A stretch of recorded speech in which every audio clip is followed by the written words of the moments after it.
warahmatullahi wabarakatuh. Waalaikumsalam warahmatullahi wabarakatuh.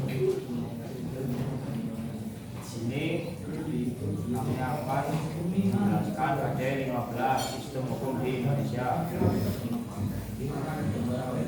Makna dan karakteristik hukum. Seorang filosofi mengatakan bahwa hukum ibarat pagar di kebun karena ada pagar yang membatasi liarnya binatang dan para penduduk. Definisi yang baku mengenai hukum, di dalam hukuman terdapat beberapa unsur. Di antaranya A. Peraturan tingkah laku manusia dalam bergaul dan masyarakat. B. Peraturan diterapkan oleh badan-badan resmi yang berwajib. C. Peraturan itu bersifat maksa.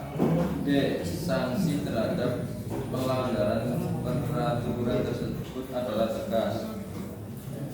Tugas ketentuan hukum: mengirim kepastian hukum bagi setiap masyarakat, menjamin keterlibatan, kedamaian, keadilan, kemakmuran, kebahagiaan, dan kebenaran.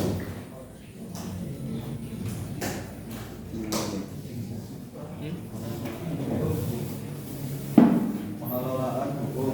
Hukum mengatur seluruh aspek kehidupan manusia. Hukum dibagi menjadi 4 berdasarkan sumbernya. 1. Hukum undang-undang. 2. Hukum kebiasaan. 3. Hukum rakyat. 4. Hukum jurisprudensi berdasarkan cara mempertahankannya. 1. Hukum material. 2. Hukum formal berdasarkan bentuknya. 1. Hukum tertulis. 2. Hukum tidak tertulis berdasarkan tempat berlakunya. 1. Hukum nasional. 2. Hukum internasional. 3. Hukum asing. 4. Hukum gereja berdasarkan waktu berlakunya. 1. Ius constitutum hukum positif.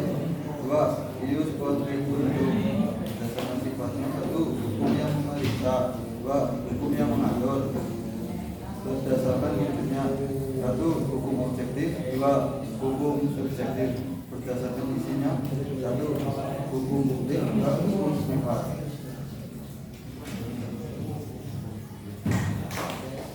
Tujuan hukum untuk menegakkan kebenaran dan keadilan dan menciptakan suasana yang tertib, tentram, dan aman damai. Kata hukum Indonesia diterapkan oleh masyarakat hukum Indonesia.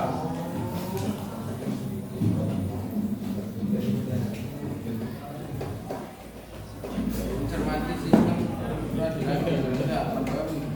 Peradilan merupakan hak pribadi setiap rakyat mempunyai keadilan untuk mendapatkan hak sesuai dengan ketentuan hukum berlaku. Kekuasaan adalah kekuatan kehakiman, perwujudan kekuatan kehakiman diatur di dalam Undang-Undang Republik Indonesia Nomor 8 Tahun 2009 yang merupakan penyempurnaan dari Undang-Undang Republik Indonesia tahun 14 tahun 1972.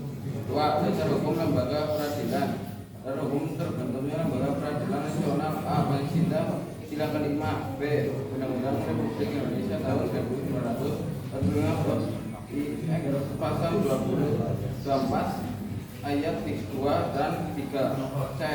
Undang-Undang Republik Indonesia Nomor 3 Tahun 1997. D. Undang-Undang Republik Indonesia Nomor 31 Tahun 1997. E. Undang-Undang Republik Indonesia Nomor 49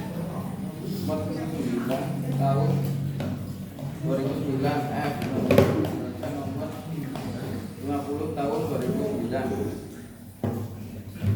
3. Klasifikasi lembaga peradilan dalam pasal 18 UU RI nomor 48 tahun 2009 disebutkan bahwa kekuasaan hakim dilakukan oleh sebuah mahkamah agung dan badan peradilan yang berada di bawahnya. Dalam lingkungannya, badan peradilan yang berada di bawahnya dalam lingkungannya peradilan UKM, UMKM, agama, militer, tata usaha negara, dan oleh sebuah MK. 4. Perangkat lembaga peradilan. A. Peradilan umum. B. Peradilan agama. C. Peradilan tata usaha militer. sipil dan militer. Sikil aja. Menerapkan sikap yang sesuai dengan hukum untuk mencegah ketidaktertiban dan ketidakaturan.